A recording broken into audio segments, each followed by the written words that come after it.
1, 2, 3 সব class pass করেছি, তুমি কোন বিশ্ববিদ্যালয়ে পড়াও, রোজ রোজ ফেল করি। এরকম ছোট ছোট কাগজে আসলে অনেক ধরনের কথাই লেখা আছে। তবে সেই যে ছেঁড়া কাগজ, সেই ছেঁড়া কাগজ দিয়ে এই মুহূর্তে আছি ক্রিয়েটিভ ঢাকার সামনে, এবং সেই ক্রিয়েটিভ ঢাকার ভিতরে এরকম একটি ফ্রেম করা হয়েছে, যে ফ্রেমের সামনে এসে আপনি ছবি তুলতে পারবেন। মানে অসাধারণ একটি বলবো যে আইডিয়া, যে ছবি তুলবেন, সেই ছবির পেছনেও আসলে পংক্তিমালা এবং বইয়ের ছেঁড়া পাতা। তো সেই জায়গা থেকেই এই মুহূর্তে ছবি তুলছি না, কিন্তু আপনাদের সবাইকে আমন্ত্রণ জানাচ্ছি।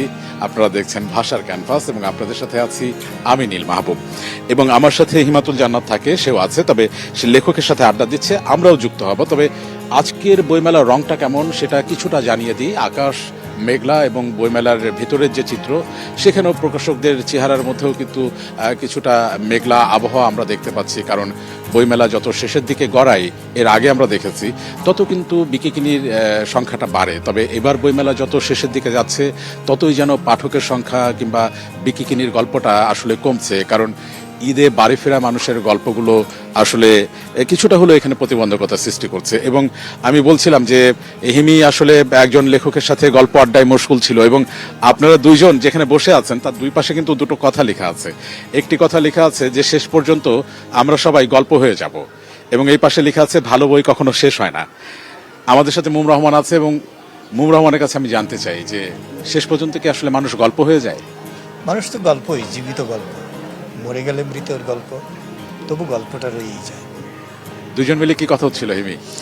আমাদের মধ্যে কথার চেয়ে বেশি আমি তার লেখার মুগ্ধতায় আসলে পড়ে গিয়েছিলাম। তার লেখার দারুণ, এবং প্রতিটা শব্দ, প্রতিটা গল্প। এবং আমার হাতে একটি বই আছে, এক লাইন। এক লাইন? মানে এই এক লাইন থেকে কিছু খুঁজে পেলেন? হ্যাঁ, আমি কিছু না, যদি বলেন যে মানে কম কিছু পেয়েছি নাকি, প্রশ্নটা উল্টা হলে আমার জন্য সুবিধা হতো। আমি অনেক কিছু খুঁজে পেয়েছি। তার মধ্যে একটা লাইন আমার খুব ভালো লেগেছে, সেটা হচ্ছে, পিঠে চেপে বস আয় বাবা আরেকবার আমাকে তোর ঘোড়া বানা। এটা আসলে কোন আবেগ বা অনুভূতি, কি একটু আসলে যদি জানাতেন? এইটা আমাদের তো, আমরা বাবাদের পিঠে চড়তাম, বাবারা ঘোড়া হতো। জিনিসটা যেমন নস্টালজিক, আবার এর মধ্যে একটা পিতৃত্বের ভার বহনেরও ব্যাপার আছে। সেইটাকেই একটু আসলে এক লাইনে আমি চেষ্টা করেছি একটু গভীর কথাগুলো সহজ করে বলার। এক লাইনেই যেন পাঠক একটা, যেটা বলছিল যে গল্প বা এটা একটা কবিতাও হতে পারে, এক লাইনের ভিতরেই একটা পূর্ণাঙ্গ ছবি পাওয়া, সেইটা। এবার আপনি বলেন, ওই এক লাইনের মধ্যে আপনি কি খুঁজে পেলেন? এক লাইন, আমি এখন যে লাইনটা বলেছি সেটাতে আমি অনেক আবেগী হয়ে গিয়েছিলাম। কারণ আসলেই ছোটবেলায় আমরা বাবার পিঠে চড়েছি, এবং প্রতিটা লাইনই আসলে এখানে এক লাইনে লেখক যেটা বলেছেন যে ভারী ভারী কিছু শব্দ আমাদের অনুভূতিগুলোকে বুঝিয়ে তোলে, ঠিক তাই প্রতিটা লাইন আমার মনে হয় আপনি দেখলে আপনি নিজেও বুঝতে পারবেন। আমি কি তাহলে এক লাইন থেকে একটি প্রশ্ন করতে পারি? যে লাইনটা আসবে, আমি জানি না আসলে কোন পাতাটা খুলবে এবং কোন লাইনটা আমার সামনে আসবে। উত্তর কমন করলেই আমি দিতে পারবো। আচ্ছা, আমি যেটা খুলেছি সেখানে আছে 64 এবং 65 পাতা। আমি 64 পাতার লাইনটাই পড়তে চাই, যে পরকাল থেকে চিৎকার করে বলি, আম্মা আপনার বানানো বালিশটা কই। এই বইটা আসলে তিনটা ভাগ করা আছে, ইহকাল, পরকাল, মহাকাল। আমাদের জীবনের তো আসলে তিনটা কাল, এই যে ইহকাল, তারপর পরকাল, এবং আমার কাছে মনে হয় যে এই সব কিছু মিলিয়ে মহাকাল।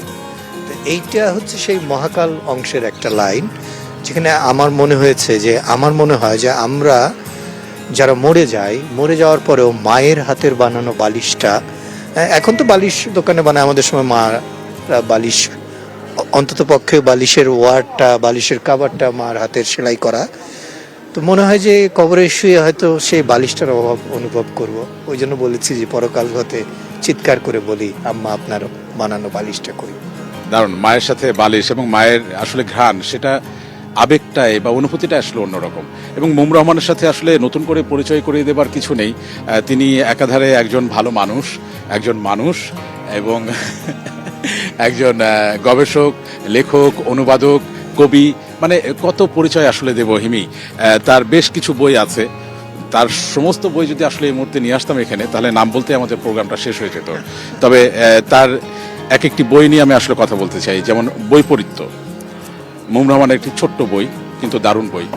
মুম রহমান বৈপরীত্য থেকে আমি একটু জানতে চাই যে এই যে এবারে যে বইমেলাটা হচ্ছে, সেই বইমেলাটা গেল বছরের বইমেলা বা গেল বারের অনেকগুলো বইমেলা থেকে কতটা বৈপরীত্য আসলে সেখানে খুঁজে পাচ্ছেন? বাহ, খুবই সুন্দর একটা মানে সময় উপযোগী প্রশ্ন যথাবিধ নীল করলো। তো আমি যেটা আমার ব্যক্তিগত অনুভূতিটা বলি, আমি বইমেলাকে কখনোই আসলে লোক সমাগম, অনেক ভিড় বা ফাঁকা এটা দিয়ে বিচার করি না। আমি বইমেলাকে বিচার করি বই দিয়ে। এটা তো বইয়ের মেলা।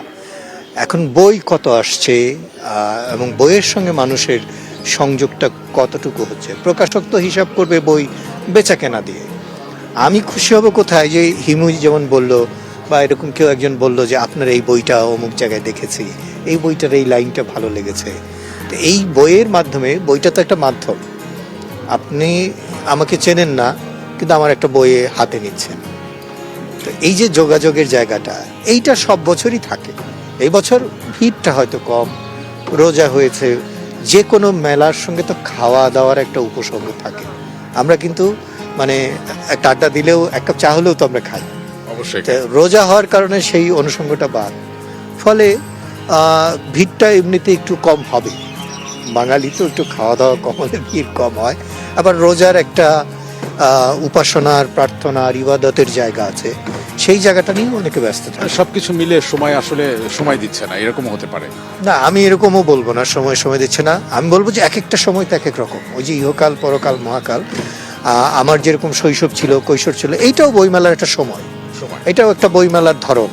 এটাও থেকেও আমরা শিখবো, এটাও দেখবো যে এটা তো এরকম না যে আগামী বছর রোজা থাকবে না বইমেলায়। না, তা তো অবশ্যই। তখন আমরা বুঝতে পারবো যে আসলে কিভাবে রোজা হোক, ঝড় হতে পারে, বৃষ্টির সিজনে বইমেলা পড়তে পারে, তাহলে কোনটা কিভাবে আমরা ডিল করব সেই শেখাটাও তো দরকার।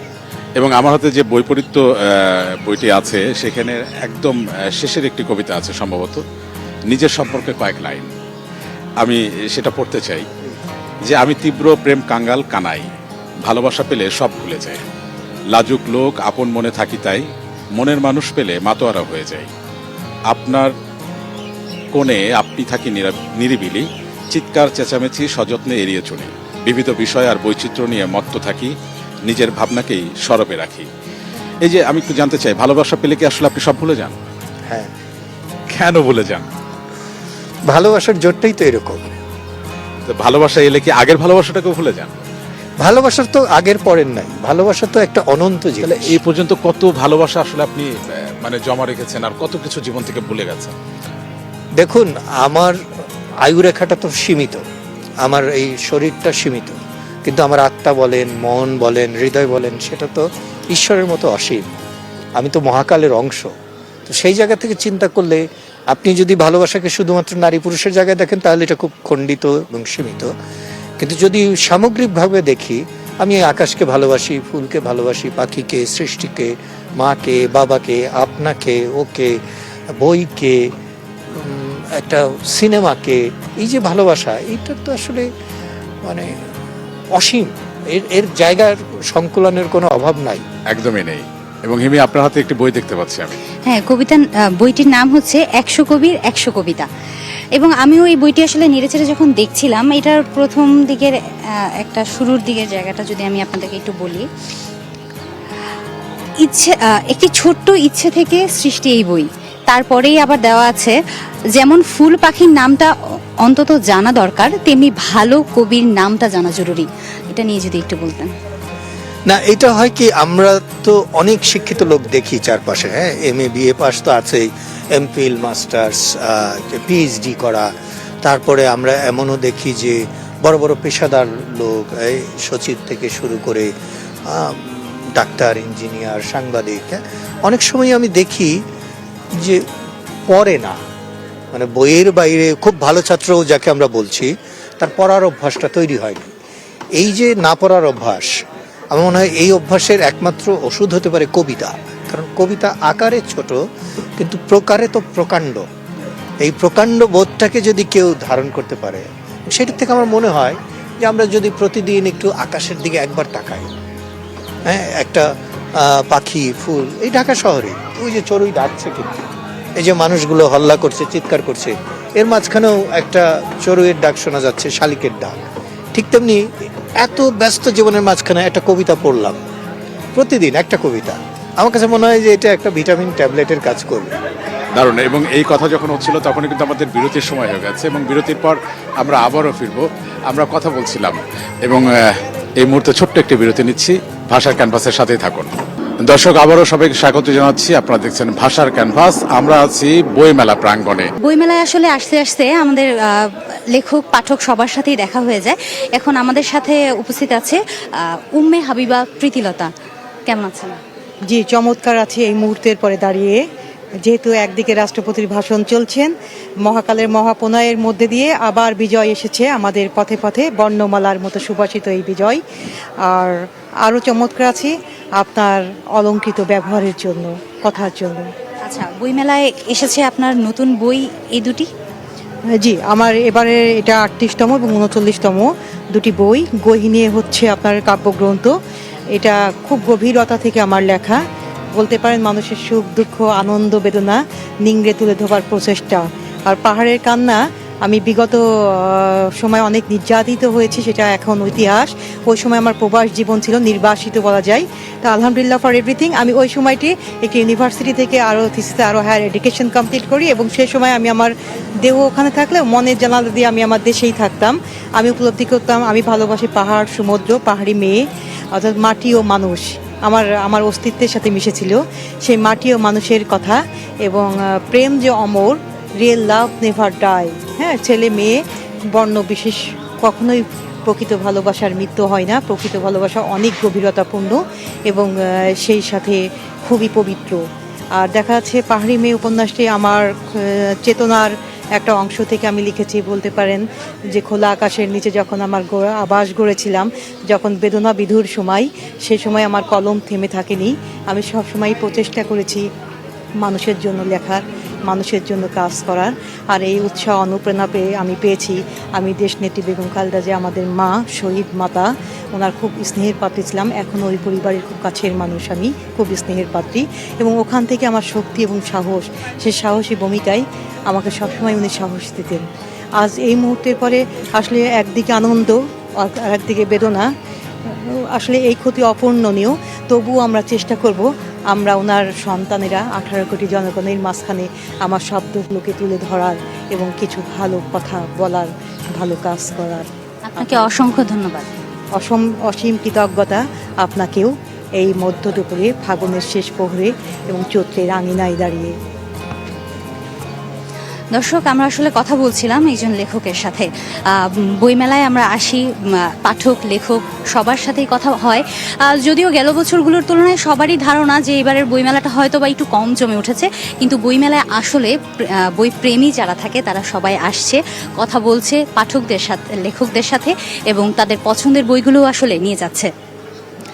দর্শক, বইমেলার রঙিন গল্পগুলো আমরা আপনাদের সামনে আরও তুলে ধরবো। এই ছিল আমাদের আজকের আয়োজন। দেখা হবে পরবর্তী নতুন কোনো পর্বে।